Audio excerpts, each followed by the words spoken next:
Bowman Farm. I'm Joey Bowman, and this is my daughter, Casey Newsom. She's the brains of the outfit and sort of the one that helps run everything around the farm. My whole family's worked in the deep mines industries, but me, myself, I've worked at doing the electrical high lines to deep mines and prep plant areas my whole life. That's what I've done until I retired. But my dad always kept livestock around just for eating purposes, but me, I always wanted to have cattle. And going on 12 years ago now, we started our own little herd about 12 years ago, and it's built into this. They helped you with rotational grazing, which helped you to where you was able to conserve the grass throughout the year. That way you wasn't feeding as much in the winter time. They helped with soil samples to help you with the fertilizer and the grass seeds and everything to put down on the ground. They helped you with converting from town water to pumping the pond water or whatever, just to give them to help on the water bill. We can say too that they brought you so far on the soil samples, figuring out what all they need to do to make the pasture better. On this reclaimed strip job land, the biggest challenge is the rain. If you get too much, you got a lot of runoff. If you get too little, your grass really depletes bad. It's got a little sweet spot of the water it needs before you can run cattle on it good and successful.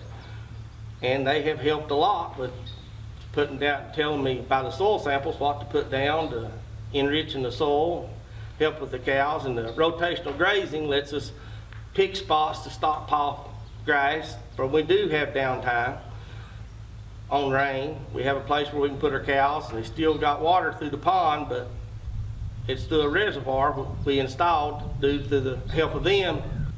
With the reservoir, it pumps the water to the watering troughs, which we have a watering trough in each rotational grazing field, which makes it easier for the cows. That way they're not walking 20 to 30 miles just to get to water. It's very convenient. It's right there at them. So before we got approved for the government and the state grants to do the watering systems up here, our cattle was actually drinking from 2 ponds. We had 2 different ponds on the farm. That's the only place that they could get water, and it was really hard when you've got 155 acres for them to just go to that one area just to get water all the time. So they come in and put a watering system in for us, which was extremely hard because with reclaimed property, it was hard for us to dig due to all the heavy rocks and everything. So it was really hard to try to dig down and get as far as what we needed to put the watering line in the ground.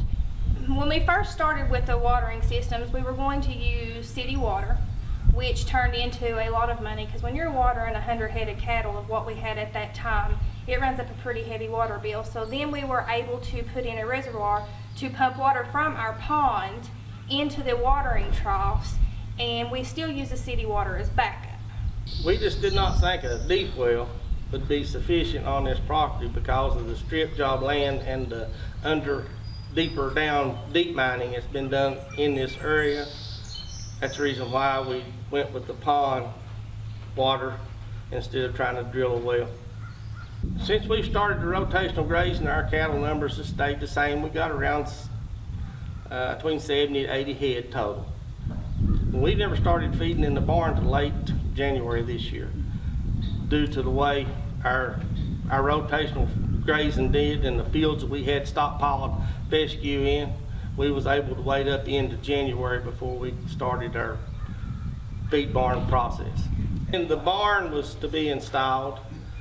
We run into some issues with it being on the reclaimed land where there's a lot of big boulders and stuff, just got a skim of dirt over them. The digging of the holes for the poles, luckily I had a line truck to set power poles with and got the hose down, but we had to go extra deep and put extra concrete around the posts where the ground is just refill land. Behind us is one of our sacrifice fields. This is one good thing about rotational grazing.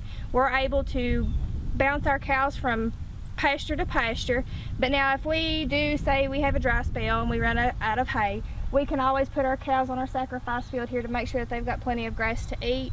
But if the weather holds up and we have plenty of grass for our cattle in the rotational grazing areas, we can cut this for hay for the winter time.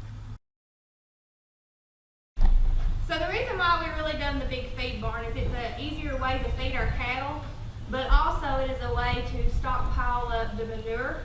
And what helps us with the manure here is we can always take it back out on the fields and spread it out, which helps break down the cost of our fertilizer and lime. And it also puts nutrition back into the soil for our cattle.